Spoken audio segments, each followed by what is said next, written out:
அனைவருக்கும் வணக்கம். Question number 78. Money set aside by a legislative body for some government expenditure is an. இந்த question வந்து பார்த்தீங்கன்னா, என்ன டாபிக் கீழ வருது அப்படின்னா, அட்மினிஸ்ட்ரேட்டிவ் டெர்ம்ஸ் அப்படின்னு கீழ வருது. வார்த்தைகள். நான் வந்து உங்களுக்கு அட்மினிஸ்ட்ரேட்டிவ் டெர்ம்ஸ் அப்படின்னு சொல்லி ஒரு நோட்ஸ் குடுத்துருப்பேன். கம்ப்ளீட் நோட்ஸ் குடுத்துருக்கேன். என்னன்னா, ஒரு அட்மினிஸ்ட்ரேட்டிவ் டெர்ம்னா என்ன? ஸோ, அதில யூஸ் பண்ற இம்பார்ட்டன்ட் அட்மினிஸ்ட்ரேட்டிவ் டெர்ம்ஸ் அதோட மீனிங் என்ன? அப்படிங்கிறது நெறைய குடுத்துருப்பேன்.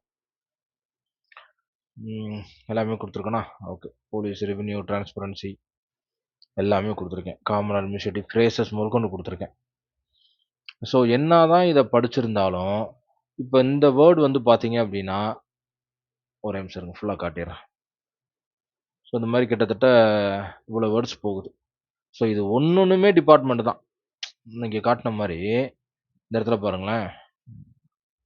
கேபினட்ன்னு ஒரு தனி டிபார்ட்மெண்ட் இருக்கு. சிவில் சர்வீஸ்ன்னே ஒண்ணு இருக்கு. கான்ஸ்டிடியூஷன்ல வர்றது இருக்கு.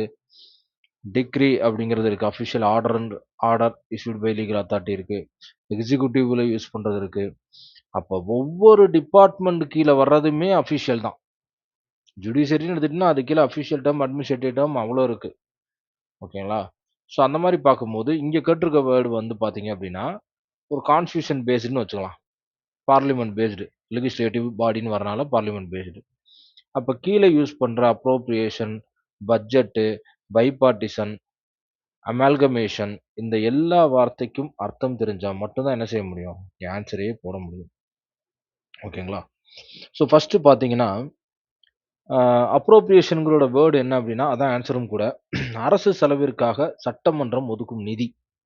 நிதின்னொன்னே டக்குனு ஃபினான்ஸு, அமௌண்ட்டு, மணி அப்டின்னு நம்ம நெனச்சிட்டு இருப்போம். ஆனா அப்ரோப்ரியேஷன் அப்டிங்கிற அந்த வேர்டுக்கு மீனிங் என்னன்னா, அரசு செலவிற்காக சட்டமன்றம் ஒதுக்கும் நிதி. அதுதான் அப்ரோப்ரியேஷன் அப்டிங்கிறது.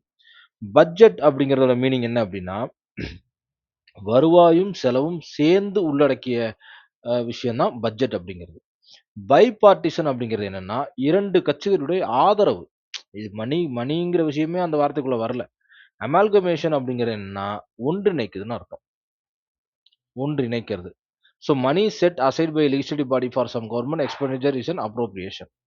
ஸோ இங்க வந்து மணிய பத்தி மட்டும் தான் என்ன செய்றாங்க? பேசுறாங்களே.